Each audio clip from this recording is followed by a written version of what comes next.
நாம் தமிழர் கட்சியின் பேரணியில் நேற்று தீக்குளித்து உயிரிழந்த விக்னேஷின் உடல் சென்னையில் உள்ள அக்கட்சியின் அலுவலகத்தில் அஞ்சலிக்காக வைக்கப்பட்டுள்ளது. இதுகுறித்த தகவல்களை செய்தியாளர் ஸ்டாலினிடம் கேட்கலாம். ஸ்டாலின், தீக்குளித்து உயிரிழந்த நாம் தமிழர் கட்சி நிர்வாகி விக்னேஷின் உடலை எப்போது சொந்த ஊருக்கு எடுத்துச் செல்ல திட்டமிடப்பட்டிருக்கிறது?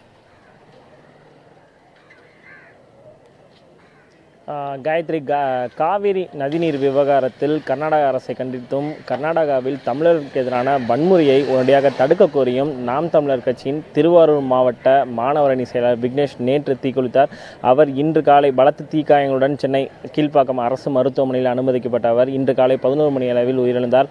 தற்போது அவரது உடலானது சென்னை வலசரவாக்கத்தில் உள்ள நாம் தமிழர் கட்சியின் அலுவலகத்தில் பொதுமக்களின் அஞ்சலிக்காக வைக்கப்பட்டுள்ளது. மாலை 6 மணி வரை அவருடைய உடல் பொதுமக்களின் அஞ்சலிக்காக வைக்கப்படும் என நாம் தமிழர் கட்சியின் ஒருங்கிணைப்பாளர் சீமான் தெரிவித்துள்ளார். அதன் பிறகு விக்னேஷின் சொந்த ஊரான மன்னார்குடிக்கு எடுத்து செல்லப்பட்டு நாளை காலை அவருடைய உடல் அடக்கம் செய்யப்படும் என்றும் சீமான் தெரிவித்துள்ளார். அதாவது நேற்று சென்னை எழும்பூர் ராஜரத்னம் ஸ்டேடியம் அருகே நாம் தமிழர் கட்சியின் பேரணியான இந்த காவிரி விவகாரம் தொடர்பாகவும் தமிழர்கள் தொடர்ச்சியாக தமிழர்களுக்கு எதிரான வன்முறையை கண்டித்தும் நாம் தமிழர் கட்சி சார்பில் பேரணியானது நடைபெற்றது.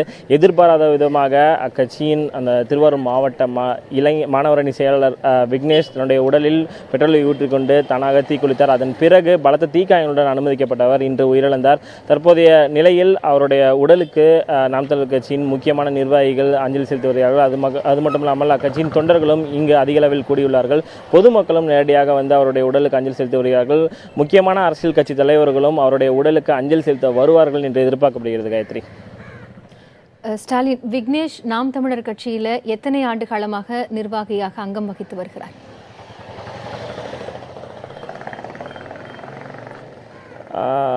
காயத்ரி, அதாவது விக்னேஷை பொறுத்தவரை நாம் தமிழர் இயக்கத்தில் தொடர்ச்சியாக பயங்கர ஒரு ஈடுபாடுடன் கடந்த சில ஆண்டுகளாகவே செயல்பட்டு வந்துள்ளார்.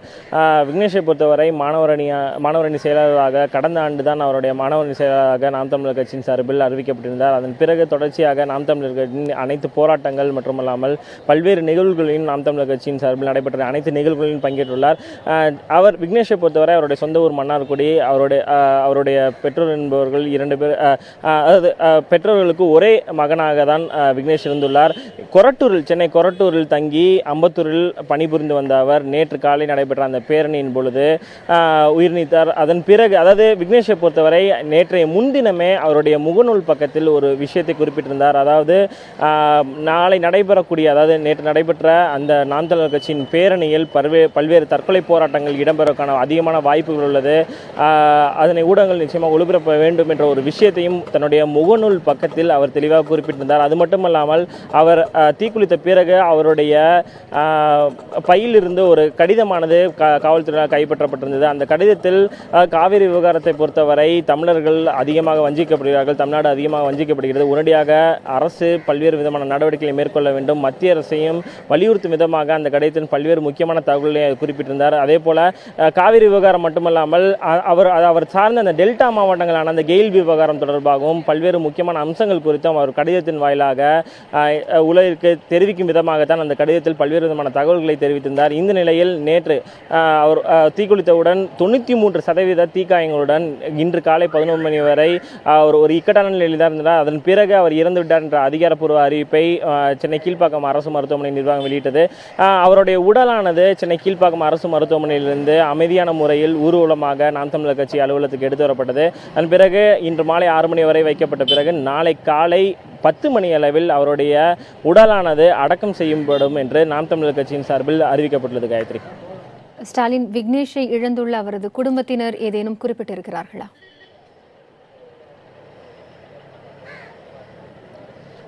காயத்ரி, அதாவது அவர்களுடைய பெற்றோர்களிடம் நாம் நேரடியாக பேச முடியல. அவர்கள் பல்வேறு விதமான உணர்ச்சி வயப்பட்டு தான் இருக்கிறார்கள். அதாவது விக்னேஷை பொறுத்தவரை சிறு வயது முதலே பல்வேறு விஷயங்களில், அதாவது துடிப்பாக இருந்துள்ளார்.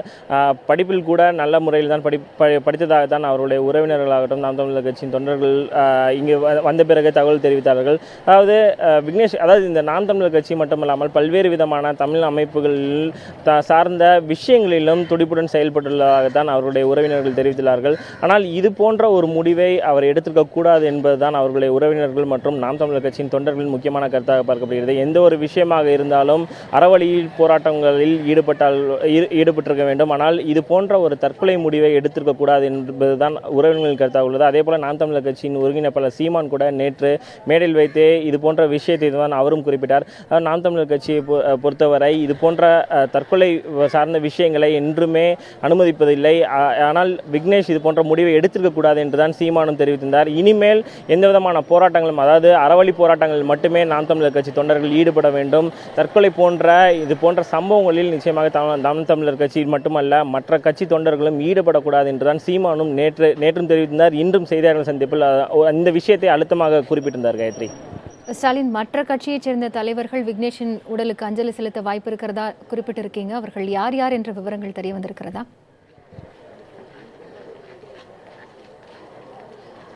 காயத்ரி, அதாவது தற்போதைய நிலையில் விக்னேஷின் உடலுக்கு நாம் தமிழர் கட்சியின் முக்கிய நிர்வாகிகள் தான் அஞ்சலி செலுத்தி வருகிறார்கள். குறிப்பாக மற்ற இயக்குநர்களான வாகௌதமன், புகழேந்தி தங்கராஜ், களஞ்சியம் உள்ளிட்டவர்கள் தற்போது அஞ்சலி செலுத்தினார்கள். அதன் பிறகு முக்கிய கட்சி தலைவர்களை பொறுத்தவரை அனைவரும் இந்த காவிரி தொடர்பாக முள்ளடைப்பு போராட்டம் நடந்து இன்று அனைத்து முக்கியமான கட்சி தலைவர்கள் அனைவருமே கைது செய்யப்பட்டுள்ளார்கள். அவர்கள் 6 மணிக்கு மேல் தான் விடுவிக்கப்படுவதற்கான வாய்ப்பு உள்ளது.